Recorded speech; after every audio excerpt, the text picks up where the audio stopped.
नमस्ते, आप सभी का स्वागत है आज के इस कार्यक्रम में।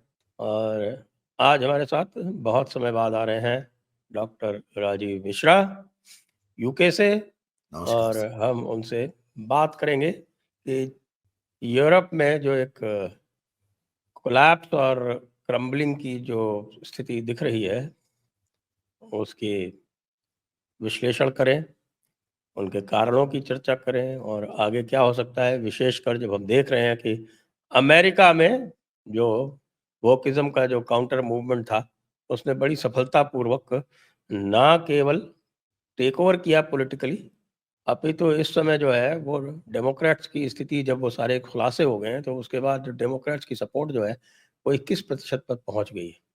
बड़ी गंभीर समस्या है। तो आरंभ करने से पूर्व आप सभी से अनुरोध है, कृपया चैनल को सब्सक्राइब कर लीजिए, वीडियो को लाइक कर लीजिए और हमारे जो सब्सक्राइबर्स हैं उनसे अनुरोध है कि कृपया एक अभियान चलाएं आपकी तरफ से, दूसरों से भी सब्सक्राइब कराएं, क्योंकि अब 2 मिलियन में केवल 2 लाख बचे। तो स्वागत है आपका डॉक्टर राजीव मिश्रा जयपुर डायलॉग्स पर एक बार पुनः। और ये जो मैंने अभी आरंभ में जो स्टेटमेंट दिया, तो ये अमेरिका और यूरोप में इतना अंतर क्यों है? यूरोप जो है वो क्यों पूरी तरह से क्रम्बल हुआ जा रहा है, जबकि अमेरिका में उन्होंने जो लेफ्टिस्ट फोर्सेस या जो वोक फोर्सेस थे, उनको लगभग ये कहें कि एक बार तो उनको धक्का भी दिया है और वो इंस्टीट्यूशनल चेंजेस भी कर रहे हैं, जो कि राइट विंग अमूमन नहीं करता है। जी। जी बिल्कुल सहमत हूं आपसे, लेकिन सबसे पहले मैं शुरू करना चाहूंगा। सबसे पहले तो सबको रामनवमी की शुभकामनाएं। जी, जय श्री राम। जय श्री राम। सबसे पहले मैं अंडरलाइन करना चाहूंगा अमेरिका और यूरोप के बीच के सबसे मूल अंतर को। यूरोप मूलतः सामंती व्यवस्था है। यूरोप मूलतः एक फ्यूडल सोसाइटी है आज भी। डेमोक्रेसी और नहीं है। यूरोप मूलतः एक मानसिकता से फ्यूडल सोसाइटी है और अमेरिका अपनी मानसिकता से एक स्वतंत्र सोसाइटी है, जो ऐसे लोगों ने बसाई है जो यूरोप की फ्यूडल व्यवस्था से मुक्ति पाने के लिए यहां से भाग कर गए। तो अमेरिका के मूल में स्वतंत्रता के लिए एक प्रेम है जो यूरोप के पास नहीं है। और यहां पर कोई फ्रीडम की बात वैसे नहीं करता। यहां पर अमेरिका में जो राइट विंग है उसका रैलिंग क्राई फ्रीडम है।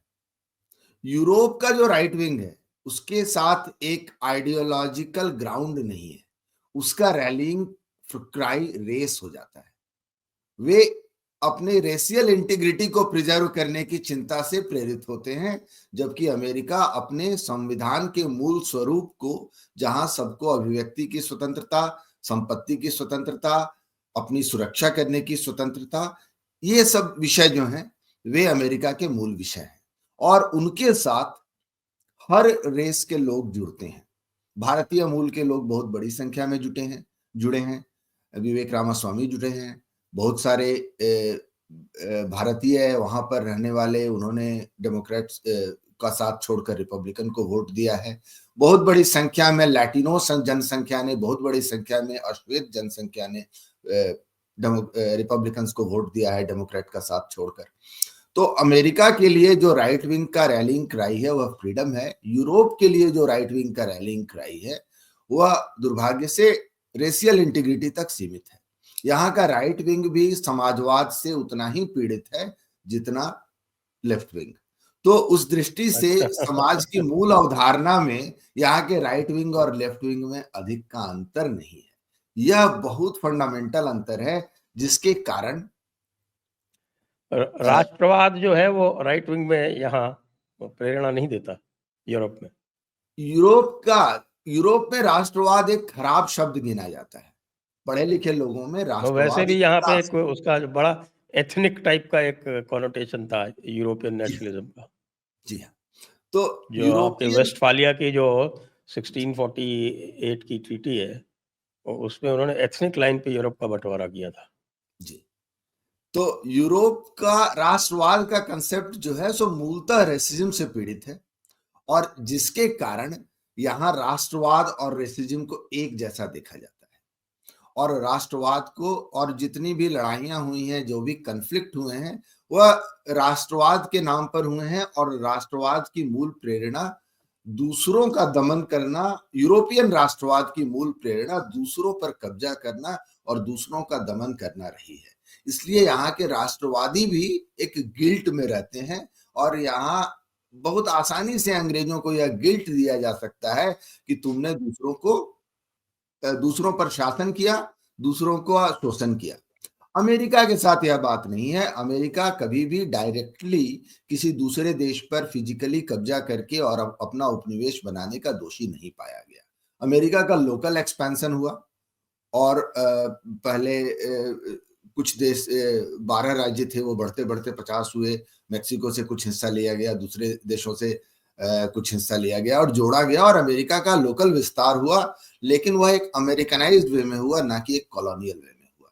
तो अमेरिका इस गिल्ट से पीड़ित नहीं है कि उन्होंने दूसरों का डायरेक्टली कम से कम शोषण नहीं किया, लेकिन यूरोपियन राष्ट्रवाद जो है इस गिल्ट से पीड़ित है। इसलिए यूरोप के राइट विंग के पास एक अच्छा आइडियोलॉजिकल ग्राउंड नहीं है यहाँ के लेफ्ट विंग को काउंटर करने का, और वे दोनों आर्थिक दृष्टि से समाजवाद से पीड़ित है। इसके कारण यहाँ का राष्ट्रवाद सैद्धांतिक रूप से और मोरली अपने आप को कमजोर पाता है। तो ऐसी स्थिति में तो यहाँ पर वोकिज्म को काउंटर करने के लिए कोई इंस्टीट्यूशनल प्रयास तो लगभग असंभव सा हो जाएगा। वोकिज्म को लेकर लोगों में जो चिंता है, पहले वोकिज्म को डिफाइन कर दीजिए दर्शकों के लिए। वोकिज्म को डिफाइन करना एक बड़ा कठिन काम इसलिए है क्योंकि यह अपना स्वरूप बदलता रहता है। 10 साल पहले क्या था, आज क्या है, और 10 साल बाद क्या होगा, यह एक डायनामिक स्टेट है। कुल मिलाकर वामपंथी ट्रेंड है जो लोगों को, युवाओं को खासतौर से यह बताता है कि तुम दूसरों से अधिक जागरूक हो, किन विषयों पर जागरूक हो। तो 60s के समय में रेसिज्म के ग्राउंड पर जागरूक हुए थे ये लोग। तो उस वक्त एक वहां का ब्लैक कॉलिक्वियल टर्म था स्टे वोक, यानी जागते रहो। तो यह टर्म जो है अपभ्रंश, अवेक की जगह वोक आया, वह वोक टिक गया, और आज के समय में एक तरह से डेरोगेटरी टर्म्स में इसका प्रयोग किया जाता है। हालांकि सोशल मीडिया पर मैं देख रहा हूं कि अभी वामपंथी ग्रुप्स जो है वे इसको प्राउडली ओन करने का प्रयास कर रहे हैं कि हाँ हम वोक हैं, तो क्या हुआ, इसका मतलब है कि हम तुमसे अधिक जागरूक हैं। लेकिन किन मुद्दों पर समाज को उबाल दिया जाता है, वे मुद्दे वोकिज्म के क्या आधार होते हैं, चाहे रेसिज्म के नाम पर या काउंटर रेसिज्म कहना चाहिए। काउंटर रेसिज्म यानी यहाँ के जो लोकल व्हाइट पॉपुलेशन है उसके विरुद्ध जिस तरह से इन्फिल्ट्रेशन को बढ़ावा दिया जा रहा है, और जिस तरह से घुसपैठ को बढ़ावा दिया जा रहा है और उसको जस्टिफाई किया जा रहा है, वह एक ग्राउंड है। दूसरा है जेंडर आइडियोलॉजी, इनका बहुत बड़ा ग्राउंड है। सेक्सुअल ओरिएंटेशन के नाम पर, यानी छोटे छोटे इंटरेस्ट ग्रुप बनाकर और उसके आधार पर समाज को उद्वेलित रखना, समाज को हर समय बॉइलिंग मोड में रखना, यह वोकिज्म का काम है। अभी जेंडर आइडियोलॉजी पर अधिक विस्तार से बात नहीं करूंगा क्योंकि इस पॉडकास्ट का विषय नहीं है, लेकिन जेंडर आइडियोलॉजी एक चीज है जिससे मैं जरा सा वार्न करना चाहूंगा।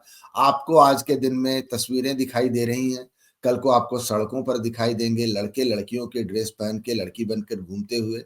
अभी यह स्वांग जैसा दिखाई देता है, आपको बहुत ज्यादा अनयूजुअल दिखाई देगा। या लड़कियां लड़के बनकर घूमती हैं तो आपको पता भी नहीं चलता, बाल छोटे कर लेती हैं, कपड़े पहन लेती हैं, लेकिन उनके अंदर जो हो रहा है अंतर मानसिक रूप से, वह महत्व की बात है कि लोग अपनी आइडेंटिटी से विद्रोह करते हैं। वे कहते हैं नहीं, मैं वह नहीं हूं जो आपको दिखाई देता है, मैं कुछ और हूं। मेरी जेंडर आइडेंटिटी मेरी फिजिकल आइडेंटिटी से अलग है, और इस पहचान के फेरे में वे एक ऐसे कन्फ्लिक्ट में पड़ते हैं जो उनका जीवन बर्बाद कर देता है, जो बहुत अधिक मानसिक स्वास्थ्य के विषयों का कारण है। उसमें 40 to 50% सुसाइड रेट मिलता है, और जो लोग इसमें फंसते हैं उनका जीवन बहुत ही कठिन हो जाता है। तो पेरेंट्स को मैं वार्न करना चाहूंगा कि आपके बच्चे जेंडर और सेक्स शब्द को डिफरेंशिएट करते हैं और इसके बारे में क्या सोचते हैं, इस पर नजर रखें। स्कूलों में फैलाया जा रहा है, तो वोकिज्म स्कूलों में फैलाया जा रहा है, बहुत प्रयास से फैलाया जा रहा है, सरकारी तौर पर फैलाया जा रहा है। जिन जिन राज्यों में वामपंथ की जड़ें अधिक मजबूत हैं, तमिलनाडु में गे प्राइड मंथ मनाया गया, आंध्रा में भी मैंने सुना, आंध्र प्रदेश में सरकारी रूप से गे प्राइड मंथ मनाया गया। तो इस तरह की चीजें कुछ राज्यों में हो रही हैं, केंद्र सरकार में भी इनकी घुसपैठ हो रही है। तो वोकिज्म एक बहुत वैरिड टर्म है, और आज के दिन में जो बिल्कुल नई पीढ़ी के 10-12 साल 15 साल के बच्चे हैं, वे भयानक इन्वायरमेंटल एंजाइटी से गुजर रहे हैं। उन्हें लगता है दुनिया नष्ट होने वाली है, और वातावरण को, इन्वायरमेंट को बचाने के लिए, क्लाइमेट चेंज से बचाने के लिए सारे उद्योग धंधे बंद कर दिए जाएं और पूरी सारी इकोनॉमिक एक्टिविटी ठप कर दी जाए, नहीं तो प्लैनेट नष्ट हो जाएगा। तो वो एक प्लैनेट के एग्जिस्टेंशियल एंजाइटी से गुजर रहे हैं अभी जो 12-15 साल के बच्चे हैं।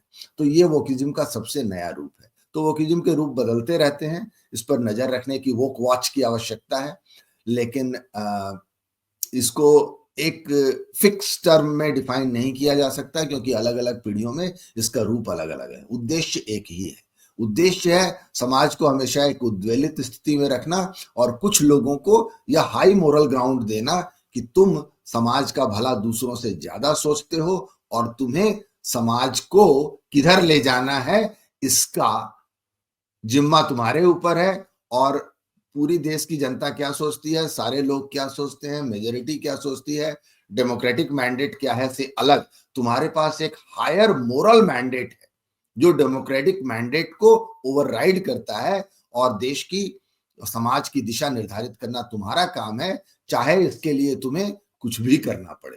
तुम एक बहुत नोबल काम कर रहे हो। तो कम उम्र के बच्चों को यह बात समझा दी जाती है और ये वे इस माइंडसेट में आ जाते हैं कि वे हाई मोरल ग्राउंड पर खड़े हैं और वे शेष समाज से कन्फ्लिक्ट में हैं। तो यह माइंडसेट जो है वह वोक माइंडसेट कहलाता है। तो एक तरह से तो आप यही कह रहे हैं कि जो जेडी वांस ने म्यूनिख में जो स्पीच दी थी जी, वो 100% सही थी। बिल्कुल सही थी। जेडी वांस पहला, सबसे बड़ी बात अमेरिका में सत्ता परिवर्तन के साथ हुई है कि सिर्फ सत्ता परिवर्तन नहीं हुआ है, व्यवस्था परिवर्तन हो रही है, की शुरुआत हुई है, जो हमेशा बहुत कठिन काम होता है, हमेशा बहुत टर्बुलेंट होता है। भारत में लोग पूछते हैं व्यवस्था परिवर्तन क्यों नहीं होता, तो भारत इस यह बात बहुत महत्व की है कि व्यवस्था परिवर्तन जो अमेरिका में हो रहा है भारत में उतने कड़ाई से क्यों नहीं होता, क्योंकि जो उथल पुथल मचती है उस पर सरकार का कॉन्फिडेंस नहीं रहता कि वे उस उथल पुथल को संभाल लेंगे या उस उथल पुथल को जनता बर्दाश्त कर पाएगी। आप देखें अमेरिका में स्टॉक मार्केट क्रैश कर रहा है, ठीक है, तो ऐसे में किसी भी सरकार का कॉन्फिडेंस डोल सकता है कि अगर स्टॉक मार्केट क्रैश कर रहा है या नीचे गिर रहा है या आर्थिक मंदी की संभावनाएं उभर रही हैं जिससे निकलने में समय लग सकता है, तो जनता का कॉन्फिडेंस इतने दिनों तक होल्ड करेगा या नहीं करेगा। यह एक रिस्क है जो ट्रंप ने लिया है, और इसलिए भी ले पाए हैं क्योंकि ट्रंप का आखिरी टर्म है, दूसरा टर्म है, तो दूसरे टर्म में व्यक्ति अधिक रिस्क लेता है। तो इसलिए अमेरिका में जो हो रहा है वह व्यवस्था परिवर्तन है, वह मानसिकता परिवर्तन है। पहली बार राइट विंग जो है एक आइडियोलॉजी के साथ, हमें परिवार को बचाना है, हमें समाज को बचाना है, हमें स्वतंत्रता और संविधान की रक्षा करनी है, इस तरह की एक आइडियोलॉजी के साथ पहली बार राइट विंग अपनी आइडियोलॉजी के में विश्वास व्यक्त करते हुए सामने आया है। नहीं तो आज तक हमेशा सरकार चलाते हैं, जो वामपंथ व्यवस्था के अंदर बैठा हुआ है वह जब वामपंथी सरकारें आती हैं तो तेजी से काम करता है, और जब सरकारें वामपंथी नहीं होती हैं, विरोधी होती हैं, तो वह धीरे धीरे काम करता है, पर वह अपना काम करता रहता है। तो पहली बार ऐसा हुआ है कि उस व्यवस्था को चैलेंज किया गया है, और यह जो कॉन्फिडेंस दिया है अमेरिका की में सत्ता परिवर्तन के साथ, जो व्यवस्था परिवर्तन ने यह जो कॉन्फिडेंस दिया है, यह कॉन्फिडेंस पूरे विश्व में ट्रांसलेट होने की आवश्यकता है। कैसे होगा? जैसे जी यूरोप में भी कुछ स्थान हैं जहाँ पर आप देखते हैं कुछ छोटी-छोटी जो नखलिस्तान टाइप के हैं, इटली दिख रहा है, हंगरी दिख रहा है, लेकिन उसके ऊपर जो है वो एक वो सरदार बैठा हुआ है यूरोपियन यूनियन वाला। या जी अभी आपने देखा ये नीदरलैंड्स में हुआ, आपने इनको गिनाया। लेकिन जैसे अभी जर्मनी में हुआ तो आपने देखा कि जो पार्टी जीती, वो अंततः वो जो पुरानी जो हारी हुई पार्टी थी उसी से मिलके वापस सरकार बनाने में लग गई।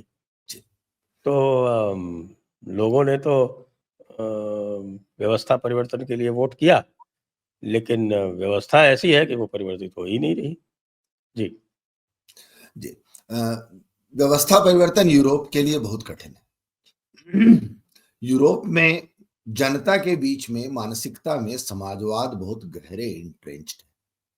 इटली में भी जो सरकार बनी है राष्ट्रवादी, इटली में का इतिहास रहा है राष्ट्रवादी समाजवाद, नेशनलिस्ट सोशलिस्ट का इतिहास रहा है, जो फासिस्ट, जिसको फ़ैसिज़्म कहा जाता है। जिसको फासिज्म कहा जाता है। हुँ, तो जर्मनी में रहा है जिसको नाजिज्म कहा जाता है, वह नेशनलिस्ट सोशलिज्म था। हुँ। तो इस पर इनकी डॉक्टर फ्रेडरिक हायक की बहुत महत्वपूर्ण पुस्तक है अ रोड टू सर्फडम। वहां उन्होंने एनालाइज किया है कि जो डिक्टेटरशिप्स होते हैं, जो टोटलिटेरियन स्टेट होते हैं, उनका टोटलिटेरियनिज्म जो है, उनके सोशलिज्म की उपज है, ना कि नेशनलिज्म की। जहां नेशनलिस्ट सोशलिस्ट हुए, जैसे इटली और जर्मनी, वहां भी टोटलिटेरियनिज्म आया, फासिज्म और नाजिज्म आया। और जो non nationalist, that is international socialism हुए, जैसे कि रूस और रशिया का जो विस्तार हुआ, वहां भी सोवियत यूनियन। हुँ, टोटलिटेरियनिज्म आया। तो वहां उन्होंने आर्ग्यू किया है और डिमॉन्स्ट्रेट किया है। बहुत महत्व की पुस्तक है, 1945 के आसपास वर्ल्ड वार के समय में लिखी गई थी। बहुत ही महत्व की पुस्तक है, माइलस्टोन मानी जाती है। तो नेशनलिज्म रिस्पॉन्सिबल नहीं है, सोशलिज्म रिस्पॉन्सिबल है टोटलिटेरियनिज्म के लिए, या नाजीवाद के एक्सेसेस के लिए। नाजीवाद ने जो दुनिया में आतंक फैलाया, और कम्युनिज्म ने वही आतंक फैलाया, वैसे ही नरसंहार किया, लोगों का दमन किया। तो फ्रेडरिक हायक ने आर्ग्यू किया है कि सोशलिज्म को छोड़ा जाए अपना काम करने को, तो सोशलिज्म की जो नेचुरल नियति होती है वह हमेशा टोटलिटेरियनिज्म होती है, क्योंकि मार्केट को आप कंट्रोल नहीं कर सकते। You can not control market economy any better than you can control the weather. There are infinite number of things to control. तो उसमें जब आप एक चीज को कंट्रोल करते हैं, तो उसको कंट्रोल करने के लिए आपको दूसरी चीज को कंट्रोल करना पड़ता है, दूसरी चीज को कंट्रोल करते हैं तो तीसरी चीज को कंट्रोल करना पड़ता है। तो अंत में आपको हर चीज कंट्रोल करनी पड़ती है इकोनॉमी को कंट्रोल करने के लिए, फिर भी कंट्रोल नहीं होता। लेकिन इस प्रोसेस में लोगों की स्वतंत्रता चली जाती है। तो इस किताब में बहुत ब्यूटीफुली फ्रेडरिक हायक ने आर्ग्यू किया है कि सोशलिज्म का नेचुरल आउटकम जो है हमेशा टोटलिटेरियनिज्म होता है, लेकिन पूरे यूरोप को समझाया गया है कि नेशनलिज्म का आउटकम जो है वह हुँ, टोटलिटेरियनिज्म वो होता है। टोटलिटेरियनिज़्म है। तो यहाँ के लोग नेशनलिज्म शब्द से आतंकित हैं। राष्ट्रवाद की बात, और यहाँ का कॉमन लोगों से बात करता हूं तो वे नेशनलिज्म से आतंकित हैं। तो मेरे साथ एक मित्र हैं अंग्रेज, उनसे बात होती है। तो मैंने उनसे कहा कि जिस तरह से आपके देश में राइट विंग खराब शब्द है, हमारे देश में लेफ्ट विंग खराब शब्द है। नेशनलिज्म भारत में एक रेस्पेक्टेड शब्द है। भारत का कम्युनिज्म, कम्युनिस्ट भी चाहे जाके चीन से मिल जाए, चाहे भारत चीन युद्ध में चीन का साथ दे, लेकिन जब जनता के सामने आता है तो वह नेशनलिज्म की ही दुहाई देता है। तो भारत में नेशनलिज्म एक अच्छा शब्द है, और वामपंथ एक खराब शब्द है। वामपंथ एक गाली है। घोर से घोर वामपंथी अपने आप को खुल के वामपंथी कहने की हिम्मत नहीं करता। तो यह जो अंतर है, यह यूरोपियन समाज में राइट विंग कहलाना बहुत बड़ी गाली है, और जो लोग गैर वामपंथी हैं वे भी अपने आप को घोषित रूप में राष्ट्रवादी और दक्षिणपंथी नहीं कहते, या कहने में डरते हैं। वे कहते हैं हम न्यूट्रल हैं, लेकिन अपने आप को दक्षिणपंथी और राष्ट्रवादी कहलाना बहुत खतरे की बात है। यहाँ पर व्यक्ति सामाजिक रूप से खतरे में पड़ सकता है, यहाँ पर व्यक्ति अपने जॉब में खतरे में पड़ सकता है, उसका सामाजिक बहिष्कार हो सकता है। अच्छा, मल्टी डायमेंशनल थ्रेट है। जी हाँ, बहुत अच्छा। राजनीतिक रूप से आप देखें क्या हुआ अभी फ्रांस में क्या हुआ। मैरीन ले पेन के चुनाव लड़ने पर प्रतिबंध लगा दिया गया। रोमानिया में राइट विंग पॉपुलर, जो सबसे पॉपुलर पार्टी थी, उसके चुनाव लड़ने पर प्रतिबंध लगा दिया गया और चुनाव रद्द कर दिया गया। आप चाहे किसी भी पार्टी के हों, आपकी चाहे जो ग्रुप आउटफिट बना लें, आइडियोलॉजिकली आपको लेफ्टिस्ट होना है, नहीं तो आपका अस्तित्व वैध नहीं है।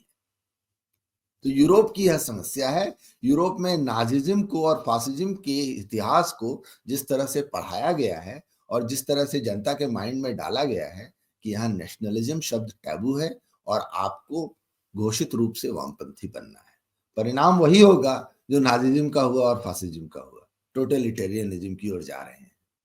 लेकिन धीरे धीरे जा रहे हैं और सोशलिज्म की भांग पीकर जा रहे हैं, तो इन्हें दिखाई नहीं दे रहा।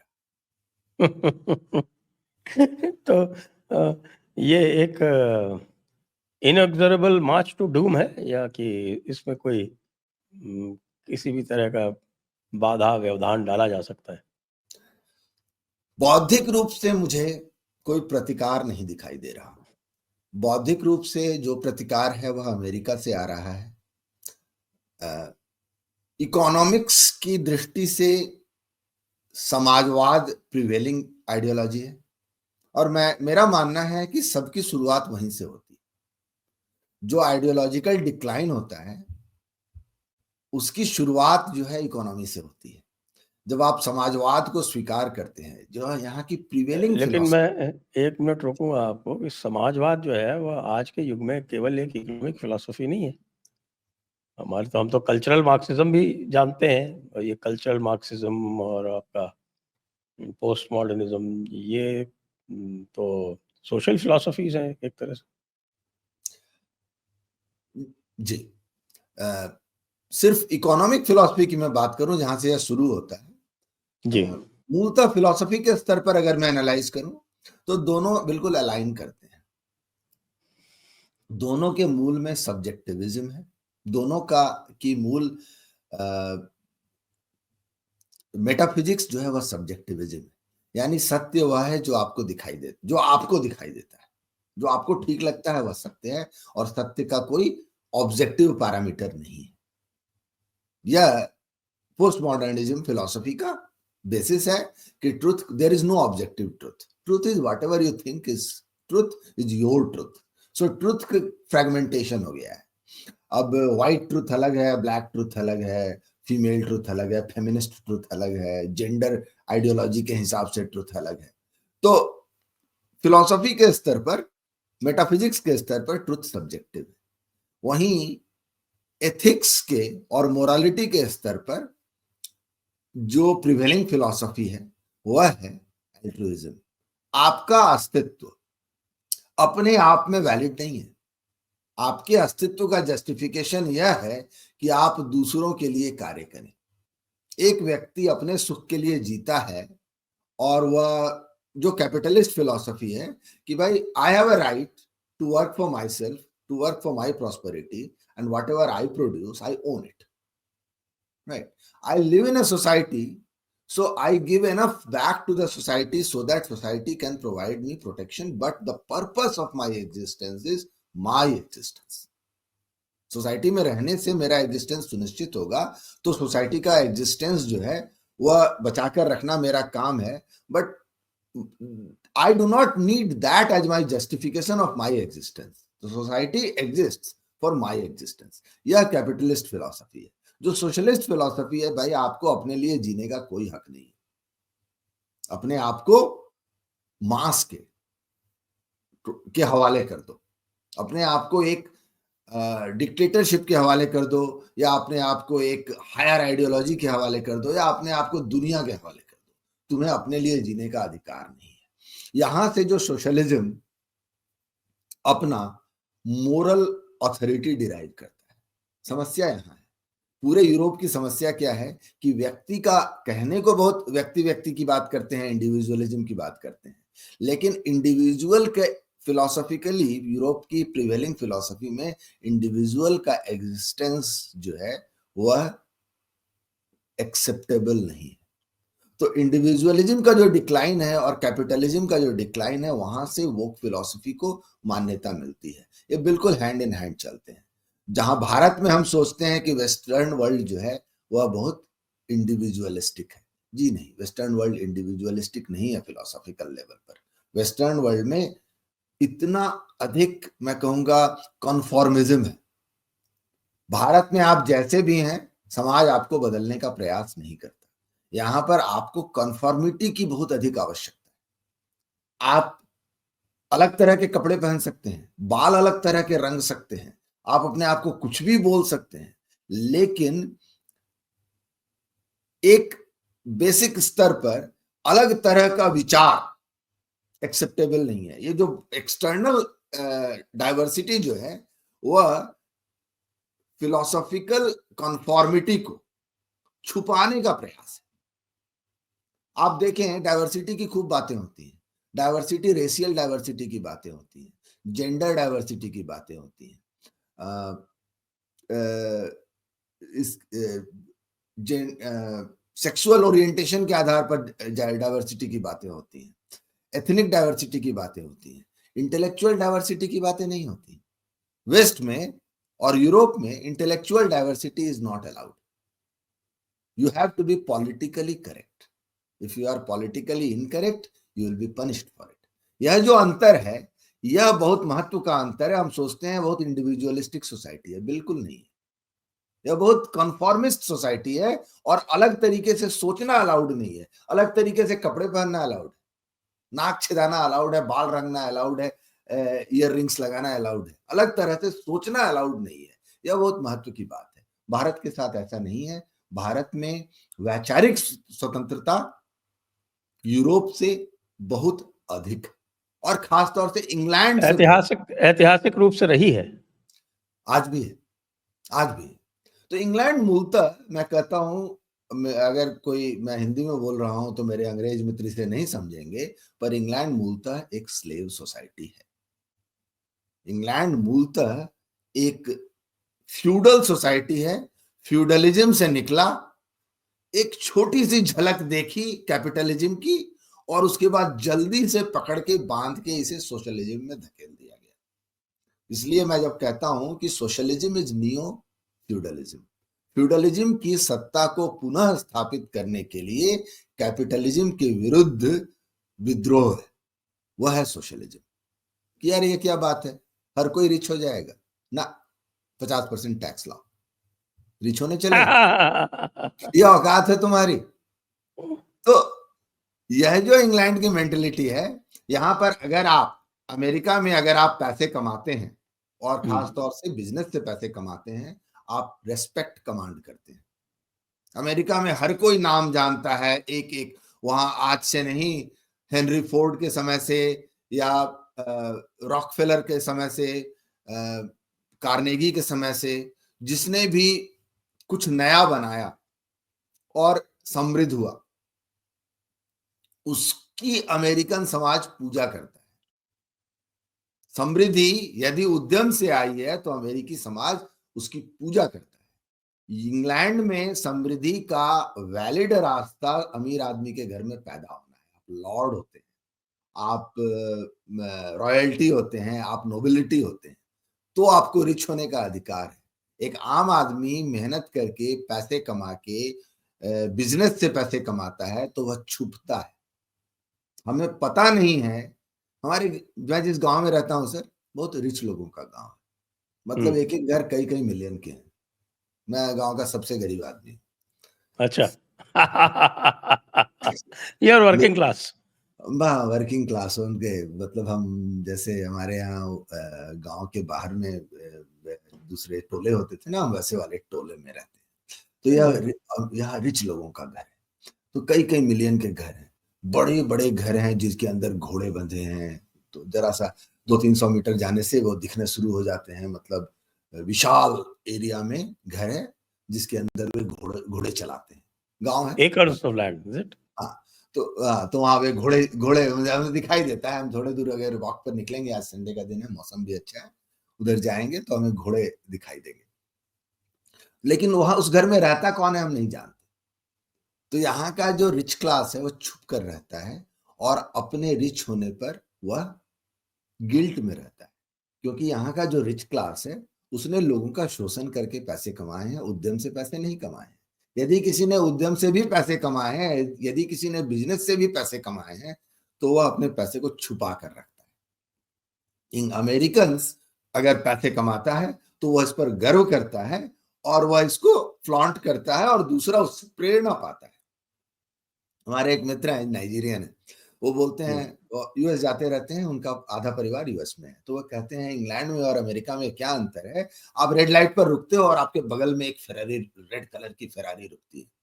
तो अमेरिका में आप, इंग्लैंड में आप उसकी ओर देखते हो तो कहते हो ब्लडी कैपिटलिस्ट, ब्लड सकर, आप उससे घृणा करते हो, आप उससे ईर्ष्या रखते हो। अमेरिका में आप उसको देखते हो तो आप कहते हो good job, well done, how did you do it. आपके मन में यह ख्याल आता है इसने कैसे कमाए, पता करो, मैं भी करूं। तो कंट्री में एम्बिशन है। और इंग्लैंड में अगर आपने पैसे कमाए तो आपको इसके प्रति, आपको अपने पैसे छुपाने हैं, किसी को बताना नहीं है कि आप रिच हैं, और एक गिल्ट में जीना है और चैरिटी करनी है। क्योंकि आप गिल्ट में जीना है क्योंकि आपके एग्जिस्टेंस का पर्पस है कि आप दूसरों को, निकम्मों को पालें, पोसें और जिंदा रखें। उसके चलते निकम्मों की एक पूरी फौज खड़ी हो गई रखी है जो सरकार पे डिपेंडेंट है। उसकी संख्या दिन पे दिन बढ़ती जा रही है। आने वाली पीढ़ी जो है उसकी जो फिलॉसफी हो रखी है कि उसे लगता है जीवन बहुत कठिन है और सरकार का काम है इसे, मेरे लाइफ को अच्छा बनाना। और उसका मैं कहता हूं कि ऐसे लोग जब मुझे दिखाई देते हैं तो मैं कहता हूं लूजर सिंड्रोम, जो अपने लाइफ को जी नहीं सकते। My life is too tough, my life is too tough, I am under lot of stress, और मेंटल हेल्थ के प्रॉब्लम से परेशान है। क्योंकि इन्हें समझाया गया है कि आपके जीवन को सरल बनाना सरकार का काम है। और उसका नतीजा क्या होता है, पूरे जीवन जो ये लोग कम एफर्ट करके जीते हैं, 40, 45, 50 साल की उम्र तक पहुंचते पहुंचते 20 बीमारियों से ग्रस्त होते हैं, मोटापे से ग्रस्त होते हैं। कोई भी किसी भी चीज को, अपना जीवन अच्छे से जीने के लिए जो एक्स्ट्रा एफर्ट चाहिए वह उसकी आदत डाली नहीं। तो 60 साल की होते होते, औसत आयु बहुत है, सरकार जिंदा रखती है, सबको जिंदा रखती है, लेकिन जो जीवन की क्वालिटी होती है एक एवरेज व्यक्ति की, बहुत ही खराब हो जाती है। क्योंकि उस अपने जीवन को अच्छा करने के लिए, परिवार चलाने के लिए, एक परिवार का पोषण करने के लिए, उसको इंटैक्ट करने के लिए, रखने के लिए जो मेंटल स्ट्रेंथ की जरूरत होती है वह इस आने वाली पीढ़ी के पास नहीं है। और अभी नहीं, मतलब जो 60-65 साल के लोग हैं वहां तक यह समस्या पहुंच गई है। जो 80-85 साल के लोग हैं वे सबसे कंट्रोल में दिखाई देते हैं, उनका जीवन डिसिप्लिन्ड है, उनको बुरी आदतें नहीं है, वे बहुत स्वाभिमानी लोग हैं। जो 75-80 साल के लोग हैं इस देश में, बहुत रेस्पेक्टेबल जेंटलमैन आपको दिखाई देंगे, बहुत स्वाभिमानी लोग हैं, किसी से कुछ लेंगे नहीं। हार्ट अटैक हो जाएगा, एम्बुलेंस नहीं बुलाएंगे, अरे किसी और को जरूरत होगी, गाड़ी चला के अस्पताल पहुंचेंगे। अरे यार तुम गाड़ी चला के क्यों आए अस्पताल, तुम्हें हार्ट अटैक है पता है? नहीं, मुझे लगा, I thought just it is a bit of an indigestion. और वहीं जो एक 35 साल का आदमी है, वो काम नहीं करता है, वो बैठा हुआ है, कुछ नहीं करता है, घुटने में दर्द है, वो एम्बुलेंस बुला लेगा। तो ये जो इंटाइटलमेंट की जो भावना बढ़ती जा रही है आने वाले समय में, ऐसा समाज इस ग्लोबल चैलेंज को फेस करने में असमर्थ है। और ऐसा समाज क्रिएट किया जा रहा है, जानबूझकर डिपेंडेंसी बढ़ाई जा रही है, उसका दायरा बढ़ाया जा रहा है, अधिक से अधिक लोगों को डिपेंडेंट बनाया जा रहा है। इसीलिए जो है वो रैलिंग क्राई है कि फैमिली को और सोसाइटी को बीच से हटाओ। जी हाँ, तो फैमिली और सोसाइटी को बचाकर रखने में एफर्ट लगता है। तो आपने जब एक ऐसा समाज बना दिया जहां पर उसकी फिलॉसफी है कि आपको जो ठीक लगता है सो करो, ऐसा व्यक्ति कि सत्य कुछ नहीं होता, there is no such thing as truth, no such thing as objective truth, whatever you feel is right, this is not conducive for individualism. हम सोचते हैं यह इंडिविजुअलिज्म है। इंडिविजुअलिज्म के लिए जरूरी है कि प्रत्येक व्यक्ति के पास इतने रैशनल पावर्स हों कि वो रियलिटी को समझ सके और उसके अनुरूप कार्य कर सके, वही व्यक्ति इंडिविजुअलिस्टिक होगा।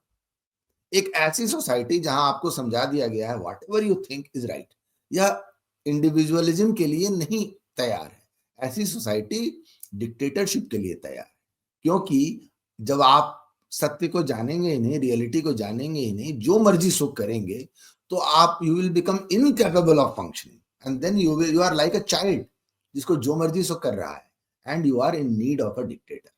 तो ऐसी सोसाइटी डिक्टेटरशिप के लिए बिल्कुल तैयार है, और पूरी यूरोपियन सोसाइटी और खास तौर से इंग्लिश सोसाइटी बिल्कुल एक ऐसी सोसाइटी हो गई है जो बिना गवर्नमेंट इंटरवेंशन के कुछ नहीं कर सकती। It is a country of over size children. तो आपको लगता है कि जो ब्रिटिश सोसाइटी है वो सबसे ज़्यादा रिस्क पर है? और ख़ास तौर से जब मैं ये देखता हूँ कि ये जो सोशलिस्ट हैं या वोकिस्ट हैं, ये बड़ी आसानी से अलायंस बना लेते हैं इस्लामिक सोसाइटीज़ के साथ में, मुझे और भी आश्चर्य होता है। क्योंकि जहाँ पर इंडिविजुअल राइट्स जो हैं वो पूरी तरह से नकारे जाते हैं, और यहाँ आप वैसे तो कहते हैं कि साहब इंडिविजुअल राइट्स और फ्री स्पीच और ये और वो, लेकिन आप कुछ भी बोलो तो आप तुरंत पकड़ के जेल में दे देते हैं। मैं अभी देख रहा था कि यहाँ चल रहा था कि साहब की एक महिला ने कोई आपकी ये जो डबल सेंटेंसिंग वाला जो ब्रिटेन में नया नाटक हुआ है उसके खिलाफ कुछ बोला, तो उसको उठा के उसके 1 साल की बच्ची है, उसको 2 साल के लिए जेल में डाल दिया। जी, बहुत सारे उदाहरण मैं देना चाहूंगा। सबसे पहले तो मैं शुरू करूंगा इस बात से कि इंग्लैंड का एजुकेशन सिस्टम का जो बॉस है, chairman of Ofsted, office of standards of education, वो एक मौलाना है, क्लेरिक सर हामिद करेक्ट है, पटेल। मूंछलेस वाला, मूंछलेस दाढ़ी। सर हामिद पटेल, आप ज्यादा कुछ बताने की जरूरत नहीं है उनकी आइडियोलॉजी के बारे में। मैंने आपको उनकी तस्वीर भेजी थी, अगर आप वो तस्वीर दिखा दें हाँ, तो वो तस्वीर मैं इसमें साथ में लगा दूंगा। हाँ, उसके आगे कुछ बताने की जरूरत ही नहीं है। अब क्यों शब्द बर्बाद करना और अपने को रिस्क में डालना कि आप हेट स्पीच करते हैं। अच्छा, यहाँ की जो जस्टिस सिस्टम की जस्टिस सेक्रेटरी हैं वह शबाना महमूद हैं। उन्होंने कहा कि जजेस को ख्याल रखना चाहिए सेंटेंसिंग के समय सेम क्राइम के लिए सर्टेन एथनिक ग्रुप्स को के बारे में विशेष कंसिडरेशन रखना चाहिए। यानी एक ही अपराध के लिए सर्टेन एथनिक माइनॉरिटीज, वो कौन सी होंगी एथनिक माइनॉरिटीज बताने की अलग से आवश्यकता नहीं है, उनको विशेष ध्यान रखना चाहिए उनके खिलाफ सजा सुनाते समय, जजेस को कह दिया। बहुत कॉम्प्लायंट सोसाइटी है इंग्लैंड।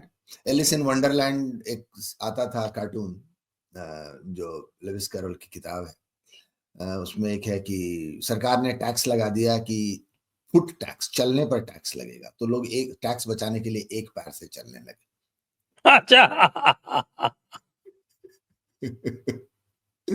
तो इंग्लैंड ऐसी सोसाइटी है, सरकार जो कह देगी पब्लिक मान लेगी। सरकार कहेगी सर्केबल चलो, लोग सर्केबल चलने की प्रैक्टिस शुरू कर देंगे, स्कूल खुल जाएंगे, ट्रेनिंग क्लासेस हो जाएंगे, आपको लाइसेंस लेना पड़ेगा चलने के लिए, तो लोग चलने का लाइसेंस लेंगे।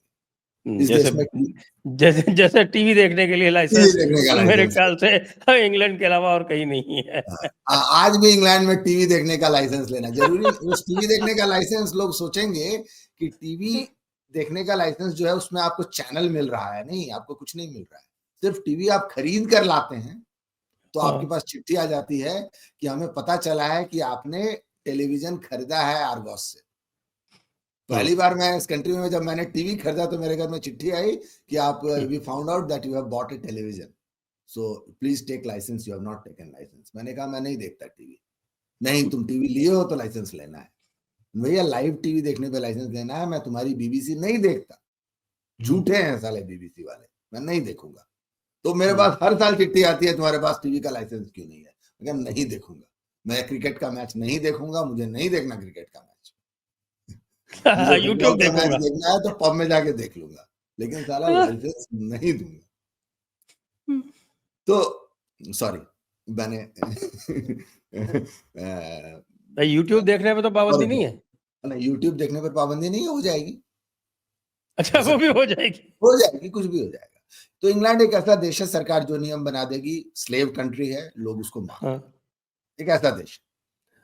तो यहाँ और डिपेंडेंट भी है सरकार पे, सरकार हमारा ख्याल रखती है, सरकार माई बाप है, सरकार हमारा ख्याल रखती है, सरकार हमको, सरकार के बिना हमारा काम कैसे चलता, तो ये एनएचएस इन्होंने है, इतनी हम बड़ी है, एम्पायर कैसे बना ली फिर? वो ये तो अलग, वो अलग आपके लोग थे, कथन से तो ऐसा लगता है कि ये मूर्खों का टोला है। वो अलग लोग थे सर। अभी भी मैं बोलता हूँ, जो 80 साल की उम्र के लोग हैं जिन्होंने वर्ल्ड वॉर देखा है, और हाँ। जब मैं यहाँ आया था 15 साल पहले, तो वो लोग मिलते थे जिन्होंने वर्ल्ड वॉर लड़ा है। तो वो लोग दिखाई देते थे कि हाँ, यह जो कौम थी यह कर सकती थी। उनमें बूढ़ा आदमी सर चल नहीं सकता, लेकिन आप हाथ बढ़ाएंगे कि आओ मैं हेल्प कर देता हूं, बोलेगा नहीं रुक जाओ मैं खुद करूंगा।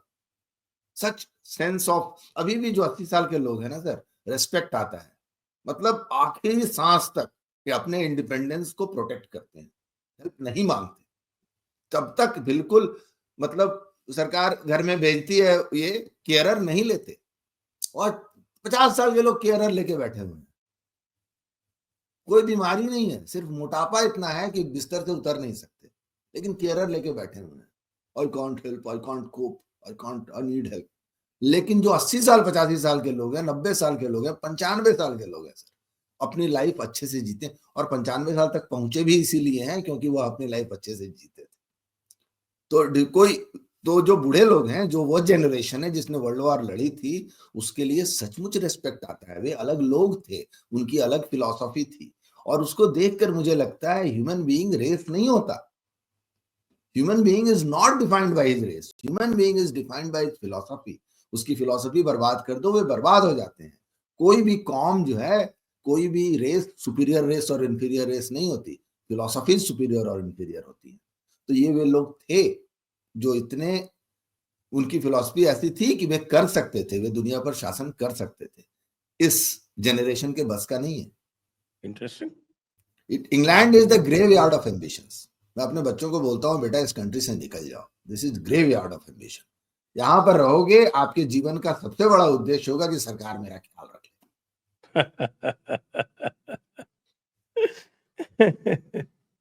Any way out?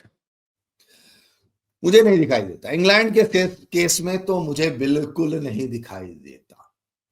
बिल्कुल, यहाँ के एक एक आदमी से आप बात करो, वह बात सरकार बदलने की बात करेगा, फिलॉसफी बदलने की बात नहीं कर सकता। वह मान के बैठा है हम दुनिया के सबसे अच्छे लोग हैं, हमारी कमाल की फिलॉसफी है, हमने दुनिया को सभ्य बनाया, लेकिन जिस फिलॉसफी से वे दुनिया पर शासन किए उसे छोड़ बैठा है।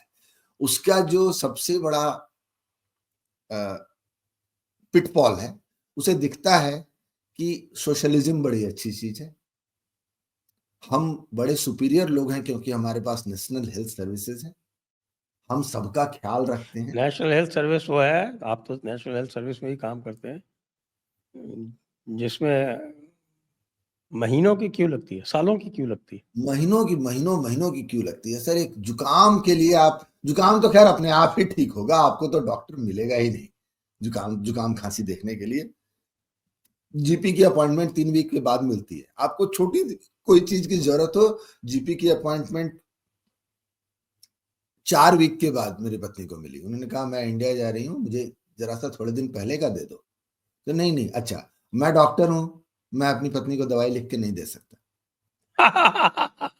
जीपी से लिखवानी है, हाँ। और किसी जान पहचान के डॉक्टर से लिखवा भी नहीं सकता, जीपी से लिखवानी है। जीपी का अपॉइंटमेंट 4 वीक बाद है, 4 वीक बाद नहीं, थोड़ा 1 वीक पहले दे दो, नहीं 1 वीक पहले तो नहीं हो सकता, 1 महीने बाद कर दिया, तो अब 1 महीने से बढ़ के 2 महीने हो गया, एक छोटी सी प्रॉब्लम के लिए, जिसकी दवाई मैं भी लिख के दे सकता हूँ, लेकिन मैं नहीं दे सकता। तो फ्री के नाम और पर ओवर द काउंटर ले नहीं सकते आप? ओवर द काउंटर सारी दवाइयां मिलती नहीं है। सर्दी जुकाम, सर दर्द वगैरह की, खुजली उजली की दवाइयां मिल जाती हैं, अदरवाइज मिलती नहीं है। तो फ्री का हेल्थ केयर सिस्टम जो है, उसने लोगों का अपना हेल्थ केयर चूज करने का पूरा फ्रीडम छीन लिया। फ्री और फ्रीडम एक साथ नहीं मिलती भैया, फ्री भी and freedom do not go together. ये आपने अच्छी बात की, free and freedom do not go together. Free भी and freedom do not go together. तो इंग्लैंड के लोगों को फ्री भी ज्यादा पसंद है। इंग्लैंड के लोगों के लिए फ्रीडम काम की चीज ही नहीं है। वे कहते हैं ये तो अमेरिका वालों का जंजाल है। फ्रीडम इज, ये अमेरिका वालों का फैड है, फ्रीडम हमारा फैड नहीं है। हमें भैया सरकार हमारा ख्याल रख ले, हम पैदा होने से लेके मरने तक सरकार हमारा ख्याल रख ले, हम किसी तरह से ये अपना miserable life on this miserable island किसी तरह से पूरा करके मर जाए। मुझे अपने आसपास लोगों की लाइफ देखकर यही लगता है कि इनकी लाइफ ट्रेजेडी है।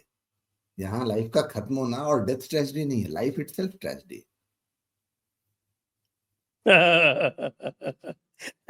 भारत में तो हम जीवन को उत्सव मानते हैं। तो भारत में जीवन जिस तरह से उत्सव की तरह आप जीते हैं सर, मैं सच बता रहा हूं कि साल में जो 3 वीक मैं भारत में बिताता हूं वही 3 वीक मुझे उत्सव की तरह दिखते हैं। उसके अलावा गर्मियां आ गई, एक उत्सव बनेगा, पब उत्सव। पूरी गर्मियां पब उत्सव बनता रहेगा। लोग 3 महीने, अगले 3 महीने धूप निकलेगी, लोग खुश रहेंगे। तो बस यही है। उसके बाद फिर से आप सर्दियों में आप सांप की तरह बिल जैसे घुस जाता है, आप अपने बिल में घुसे रहें और सर्दियों के बीतने का इंतजार करें। तो यूं ही आदमी का जीवन घट के आधा हो जाता है। क्या ऐसे लाइफ के लिए कोई लड़ेगा और क्या ऐसे लाइफ को अच्छा बनाने के लिए कोई मेहनत करेगा?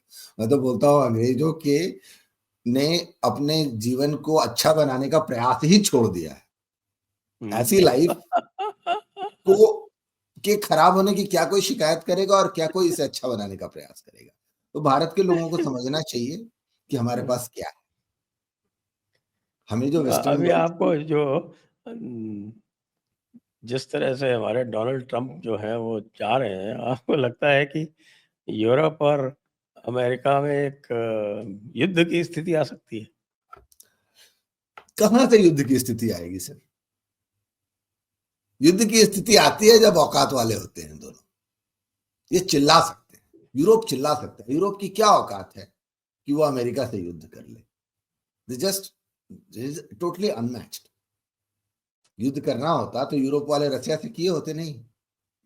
तो वो तो रशिया से लड़ने के लिए अमेरिका पर आश्रित थे। अमेरिका इंटरेस्टेड नहीं था, अमेरिका सिर्फ हथियार बेचने में इंटरेस्टेड था। तो यूरोप वाले किससे लड़ लेंगे? ये किसी से नहीं लड़ सकते। वो दिन चले गए जब यूरोप वाले लड़ा करते थे, वो दिन बीत गए। ये खुशी से किसी की भी गुलामी स्वीकार कर लेंगे। इनका जीवन किसी तरह से सरकारी आश्रय में बीत जाए, इसके बियॉन्ड यूरोप का एम्बिशन नहीं हो सकता। इसलिए अमेरिका से युद्ध की स्थिति तो भूल जाए, चिल्लाएंगे। इनके पास हथियार है, इनका सबसे बड़ा हथियार इनका मीडिया है, बीबीसी है। बीबीसी इनका सबसे बड़ा हथियार बीबीसी है। लोग पूछते ब्रिटिश हैं भाई, बुलशिट कॉर्पोरेशन। जर्मनी कारें बनाता है, जापान कंप्यूटर्स ये बनाता है, इलेक्ट्रॉनिक्स बनाता है, अमेरिका सॉफ्टवेयर बनाता है, इंग्लैंड क्या बनाता है? मैं बोलता हूँ इंग्लैंड बात बनाता लेकिन साहब आप ये बताएं कि इतना सब होते हुए भी ये नंबर 6 की इकोनॉमी कैसे है वर्ल्ड में? है। नहीं पता, सच बता रहा हूँ, नहीं पता कैसे है वर्ल्ड इस कंट्री की वो इकोनॉमी में क्या होता है। क्योंकि बैंकिंग है, इंश्योरेंस है, फाइनेंशियल सेक्टर है। वो जो आपका वो जो सिटी ऑफ लंदन है वही है क्या इसका सीक्रेट? हाँ, बस उतना ही है। और जिसको भी मैं सुनता हूँ वो कहाँ काम करता है, तो वो किसी बैंक के लिए काम करता है। मैं किसी को नहीं जानता जो बैंक के अलावा और किसी के लिए काम करता हो। आप अगर टेक्नोलॉजी इंडस्ट्री में भी काम करते हैं तो आप अल्टीमेटली बैंक के लिए काम करते हैं। वो जाके, मेरा बेटा भी काम करता है, वह कंप्यूटर साइंटिस्ट है, वह टेक्नोलॉजी के लिए भी काम करता है, तो वह कंपनी उसकी बैंक के लिए काम करती है। हर कोई बैंक के लिए काम करता है। तो बैंकिंग और फाइनेंशियल छोड़कर और इसका क्या कहते हैं, मुद्रा का, करेंसी मार्केट, करेंसी मार्केट से बहुत सारे लोग हैं जो करेंसी मार्केट से बहुत पैसा कमाते हैं। उसके अलावा जैसे पुराने जमींदार होते हैं, कोठी बड़ी होती है, कोठी बड़ी होती है, दरवाजे पर हाथी का सीकड़ बंधा होता है, हाथी मर चुका होता है, सीकड़ बंधा होता है। तो इंग्लैंड एक ऐसा देश है जिसके दरवाजे पर हाथी का सीकड़ बंधा हुआ है। एक पुराना मुझे सबसे ज्यादा इंग्लैंड को देखकर याद आता है, आपने सर साहब बीबी गुलाम पिक्चर देखी है? हाँ देखिए, बिल्कुल। साहब बीबी गुलाम नॉवेल जो है विमल मित्र का, उसमें अधिक एक्यूरेट डिस्क्रिप्शन है एक ऐसे जमींदार परिवार का जिसकी संपन्नता चली गई है लेकिन अकड़ बची हुई है। तो इंग्लैंड को देखकर मुझे साहब बीबी गुलाम के उस जमींदार परिवार की याद आती है, जिसका विमल मित्र ने डिस्क्रिप्शन दिया है। पिक्चर में वह डिस्क्रिप्शन खो जाता है, पिक्चर में वह डिस्क्रिप्शन एग्जैक्टली वैसा कैप्चर नहीं हुआ है। विमल मित्रा तो उसके डायरेक्टर हैं। नहीं, विमल मित्र का नॉवेल है सर। विमल मित्र का लिखा हुआ नॉवेल है, बंगला के उपन्यासकार हैं विमल मित्र। हाँ, बंगला का है। हाँ, तो विमल मित्र का लिखा हुआ नॉवेल है, वो डायरेक्टर नहीं है। तो विमल मित्र के लिखे हुए में, उनके उपन्यास में साहब बीबी गुलाम में के जिस जमींदार परिवार का चित्रण है, इंग्लैंड को देखकर मुझे वही याद आता है, कल्चरली एंड इकोनॉमिकली। मैं बोलूंगा कि कोई भी व्यक्ति अगर इंग्लैंड आना चाहते हैं या सोचते हैं कि इंग्लैंड में बहुत ब्राइट फ्यूचर है, तो इस भ्रम में ना रहें। इंग्लैंड इकोनॉमिकली सस्टेनेबल नहीं है। यहाँ का जो वेलफेयर स्टेट है, एनएचएस वगैरह वगैरह वगैरह, एनएचएस और इसके आसपास जो ताना बाना बुना गया है, अब सोचिए सर कि एनएचएस के लिए एनआई सब्सक्रिप्शन बढ़ के 15% हो गया, यानी अपने इनकम का 15% आप देते हैं, जिसके बदले में आपको एनएचएस मिलता जिसके है। बदले में आपको 3 हफ्ते लगते हैं डॉक्टर के अपॉइंटमेंट में। अच्छी चीजें भी हैं सर, ऐसा नहीं है। इमरजेंसीज के लिए ठीक है, इमरजेंसीज को अच्छे से अच्छा, क्या प्राइवेट डॉक्टर बिल्कुल नहीं होते या मना है, क्या है, बैन है? नहीं, इतने महंगे होते हैं कि सिर्फ बहुत पैसे वाले लोग एफोर्ड कर सकते हैं। तो बहुत पैसे वाले लोग और मामूली लोगों के बीच के अंतर को बनाए रखने के लिए यह व्यवस्था है। समाजवाद का की जो बेसिक इंस्पिरेशन है वह उस अंतर को बनाए रखना है। समाजवाद इसलिए आया कि हर कोई अपने आप को, कोई भी रिच ना हो जाए। बहुत रिच जो हैं उनका रिलेटिव पोजीशन सोसाइटी में बचा रहे, इसके लिए समाजवाद है। तो जो प्राइवेट डॉक्टर हैं वो इतने महंगे हैं, इतना कठिन बना दिया गया है प्राइवेट हेल्थ केयर को कि बहुत पैसे वाले लोग ही अफोर्ड कर सकते हैं। एक एवरेज वर्किंग क्लास का आदमी अगर अच्छे पैसे भी कमाता है तो अफोर्ड नहीं कर सकता और झेल लेता है। और यहाँ के रहने वाले इंडियंस को ज्यादा प्रॉब्लम होती है, टिकट खरीद के इंडिया चले जाते हैं, इलाज करा के।